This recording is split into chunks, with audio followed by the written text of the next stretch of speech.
What up, dude bros? I'm Frank. This is a video review of the Caliburn made by Captain Slug. This is a 3D printed blaster that's spring-powered, pump action, and magazine fed. It's compatible with short darts and full-length elite darts. It shoots insanely hard, over 200 FPS, bros. Very cool, pretty unique blaster, so let's get into the external overview starting up at the front. There is no in-strike barrel lug, but this is a performance-based blaster, so I'll let it slide. Up top is a Picatinny-style rail that runs all the way up here and back here. It does not feature iron sights, but this is a Picatinny rail, so if you want to put on an airsoft optic, you totally can. Moving down to the pump handle, this is how you prime back the blaster. This is one of the available handles. You can choose different models if you'd like to. I like this one because it doesn't require grip strength like on a shotgun grip. You can kind of just push back on the vertical bit, making the prime a little bit easier. The prime weight is quite heavy, but this blaster shoots insanely hard, so that's to be expected. It's a pretty strong spring, so it does take a lot of force to pull back, but it's a pretty smooth prime. Especially considering the blaster is 3D printed, it doesn't have that gritty sound like some of the worker pump kits have. And that's because the priming handle is running along these little metal rods. So it's a pretty smooth prime. It doesn't really feel like it's 3D printed, if that makes sense. Now down to the magazine well. I currently have a half-length magazine inserted using the Dart Zone magazine converter. These are included in the Ion Pro and the Nexus Pro by Dart Zone. But the blaster is also compatible with Nerf in-strike magazines and full-size elite darts. And that works just like any other magwell. The magazine release is right here. It's a slightly different style and it's a little weird to get used to, but once you do a few dozen reloads, it works just fine. You can use your offhand thumb to pull out with one hand, or extend your firing hand middle finger to pull it out like that. Back to the trigger pull feels pretty standard. This blaster does not have slam fire. However, it also does not have a trigger lock, so you're able to deprime the blaster. So if you prime the blaster but you're empty, you don't want to dry fire a blaster that's this powerful. So you hold back the priming handle, pull the trigger, and allow the pump handle to move forward smoothly. That's a good feature for a blaster like this. Now down to the grip. Overall, this is a very comfortable grip. It's well designed, practical, and pretty comfortable. I think it'll be acceptable for a smaller hand, but it really is adult friendly. This blaster shoots so hard, I don't recommend really anybody under the age of 14 purchase one of these. So the grip is really not intended for children or small hands. It's designed for regular sized mature hands. And for that audience, I think it's a very comfortable grip. However, my unit has a little bit of roughness right here from the 3D printing, which kept scratching my hand. A little bit of sandpaper would solve that, but you know me, I have to complain about everything. Moving back to the stock, this is a permanent, non-adjustable stock. And the length is more of an appropriate adult size length. It doesn't feel like a little Retaliator stock, it feels more like a Stockade stock. It's a little lengthier, which again will be more comfortable for anybody over the age of 16. And the stock is also the plunger tube, and you can see through the plunger tube because it's painted clear. Inside there is a K25 spring, and you can see the 3D printed piston right here. It's really quite fun to watch the whole mechanism go back. You can see the breech O-ring, you can see everything move, and when you pull the trigger, you can see the plunger rod or the piston snap forward, which is really cool. That is an external overview of the Caliburn. Now, it's a really unique blaster because it's 3D printed and it's a totally custom design, but operating it is just like most other Nerf blasters. You just put your magazine full of darts in, prime, and shoot away. So here's the firing demo for the Caliburn. Starting out with blue Nerf Elite darts.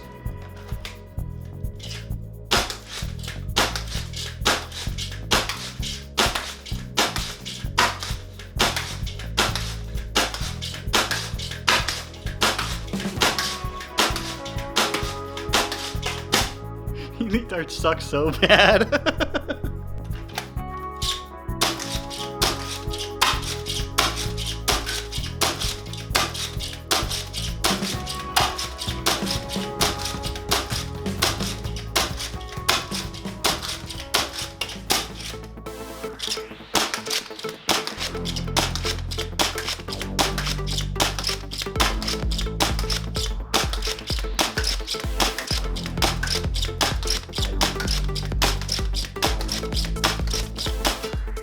Now using Dart Zone half-length darts out of the Worker half-length magazine in the Dart Zone magazine converter.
Operating the Caliburn is a lot of fun. This blaster shoots insanely hard. Like, not just Nexus Pro hard, bros, on a whole different level. It's insane. However, I did have a slight malfunction with my barrel. The barrel loosened up and actually slid out of the blaster. The barrel system has a little nut and screw right here, which is supposed to clamp the barrel in place. However, mine loosened over time and actually slid out and disassembled itself without my knowledge. During my testing procedure, I don't know when it came out, but it did, which means the barrel was free to loosen up and slide out of the blaster.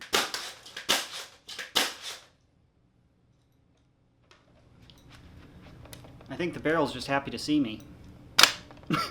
I fixed it by wrapping some electrical tape on the barrel and then shoving it back in, so now it's pretty firm in place. If you buy one, just make sure all your screws stay tight. These kind of loosened up over time. So you just have to regularly inspect your nuts. That is partially a blaster malfunction, but mostly user error because I just wasn't paying attention to that. So again, this is a real functioning compression barrel. So you have to be choosy on which darts you feed through it. I fired Elite darts and Dart Zone waffle head darts, but if you could see on video, the Dart Zone waffle head darts just did not feed very well through this blaster. That's because the tip of the waffle head dart is just as wide as the foam. So when the barrel's trying to compress the rubber, it slides and has more friction going through the barrel. So I did not see good performance out of the waffle head darts. And when you shoot an Elite dart over 100 FPS, they shoot wildly out of control. So it's compatible with Elite darts, but I really don't recommend you use Elite darts. Elite darts are just so bad. However, this blaster is so powerful that I actually broke most of my jet blaster darts that I used. The head just popped off. It got totally decapitated. Wham! His kappa is detated from his head. But I had excellent results with the Dart Zone half-length darts. They fed consistently, they shot insanely hard, and shot very accurately. So hard that I actually destroyed my brand new dart backdrop that I just bought. These darts just shredded that whole thing, so I have to find a new solution for a backdrop. So it obviously shoots hard, but how hard? I tested it on my chrono. First, with Nerf Elite darts, achieved an average velocity of 218 feet per second. Next, with Dart Zone waffle head darts, 171 feet per second. Slower velocity because, like I said, the dart head would slide on the barrel. Next, Dart Zone half-length darts, 215 feet per second. And lastly, Jet Blaster half-length darts, 219 feet per second. And if you forgot, the Nerf Elite par right now is about 70 FPS. So yeah, that shoots a little bit harder than most Nerf blasters, bro. I would not feel comfortable shooting this blaster at anybody I liked or respected indoors. It will hurt, it will leave a welt. In my opinion, we do not play this hobby to inflict actual pain on other humans. So this is an outdoor-only blaster, bro. I would not recommend engaging at less than 30 feet, and preferably beyond 50 feet. It shoots really hard. But if you're using the Dart Zone half-length darts, if someone's 100 feet away, you have a reasonable chance of hitting them. This thing shoots hard and very precisely with the right ammo. So that is the objective information I can provide on the Caliburn. Now to my personal opinion. Overall, I am blown away by the performance of this blaster. It shoots insanely hard. It's smooth to use and it's quite accurate. The only malfunction I experienced was the barrel becoming dislodged, and I believe that was user error. I should have been more cognizant of the tightening screw right here. I personally don't see myself using this blaster with full-length darts, and that's because Elite darts absolutely suck and it doesn't feed waffle head darts very well. And I don't have any full-length nipple-style head darts. I mean, it shoots Elite darts insanely hard, but Elite darts just spiral wildly out of control. It's like comically out of control. And I destroyed too many of the Jet Blaster darts to feel comfortable using those. So I would pretty much just use this blaster with the Dart Zone half-length darts. So when operating the Caliburn with the Dart Zone half-length darts, very positive opinion. Excellent performance. Now to the question, to buy or not to buy. As always, it depends. This blaster is just for outdoor use, so if you're an indoor nerfer, definitely don't buy this. But if you're an outdoor competitive nerfer and you want a magazine-fed blaster that's using these half-length darts,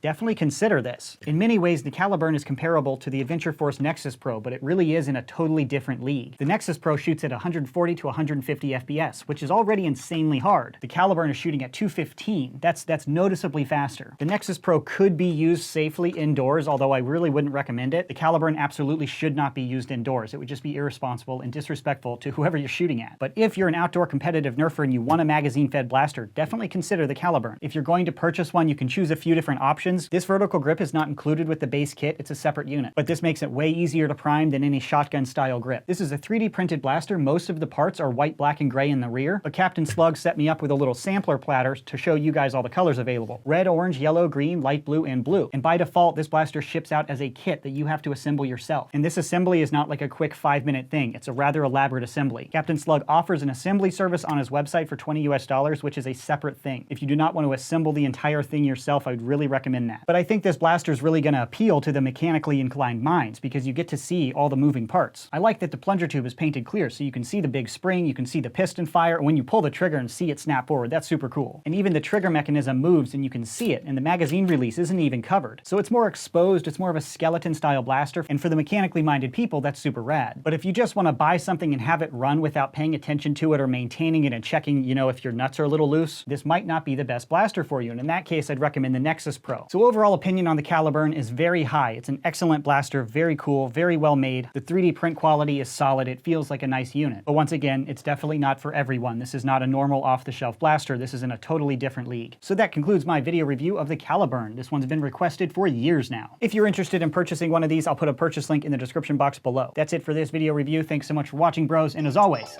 stay tactical.